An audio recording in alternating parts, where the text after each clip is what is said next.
Now I recognize Congresswoman Porter for 5 minutes. Thank you very much, Mr. Chair. Commissioner Woodcock, does the research clearly establish that flavored e-cigarettes appeal to children? Yes, I believe it does. And in fact, the FDA banned non-disposable flavored e-cigarettes, except menthol, in order to, quote, limit children's access to certain flavored e-cigarette products we know are so appealing to them. Yes. But we're having this hearing because disposable flavored e-cigarettes, and both disposable and non-disposable menthol products, are still on the market. And the inevitable result of this is that e-cigarette use among high school and middle school students is incredibly high. 3.6 million children, youth vapors in 2020. Dr. Woodcock, of those middle and high school kids who smoked e-cigarettes, what percentage of them used flavored products? I believe that 8 out of 10 e-cigarette users report use of flavored products. That's what I have too, right about 83%. And that was an all-time high. So if any flavor, other than tobacco flavor, of e-cigarette is left on the market, is it likely to encourage youth to start vaping? Okay, the statutory bar that we're talking about is that harm, okay, the harm of...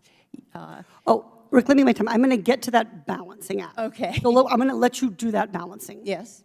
So you're going to have to balance. But what we're balancing on the other side is, I want to establish, any flavor of e-cigarette left on the market is likely to encourage youth to start vaping. And we have to balance that against some other things we're going to get to. Is that correct? That's correct.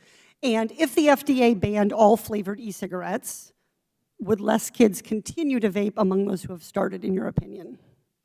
Well, I can't predict the future. I think that might be likely. We also would have to, regardless, limit advertising and sales and targeting children and other practices. Well, if they're not on the market, it's tough to advertise them, right? Well, so yeah. To summarize, if kids have the choices of any tasty flavor, they're going to go for it. And I'm speaking to you from experience here as a mom of 3 school-age kids. If there are no watermelon snow cones, my kids are happy with blue raspberry. No blue raspberry, they'll take mango. No mango, they'll take strawberry.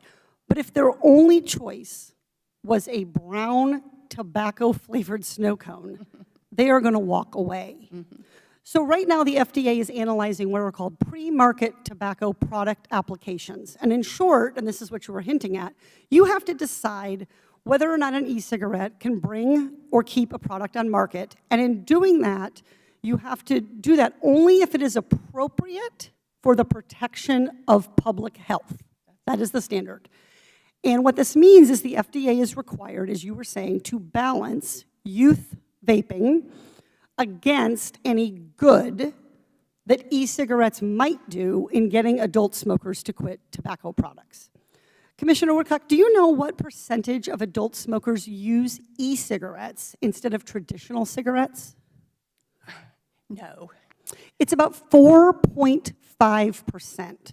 So we're talking about a very small fraction of adult smokers in general use e-cigarettes. Mm-hmm. And do you know, of that small group of adult e-cigarette smokers, do you know what percentage prefer menthol or mango, or if there is a blue raspberry, over tobacco flavor? No.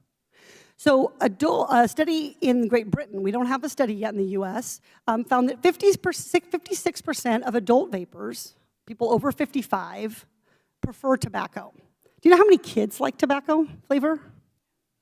I believe it's a very low percentage, but I don't know the exact amount. Yeah, 1.1% of youth vapors. I mean, the number of kids who like broccoli is many, many multiples of that.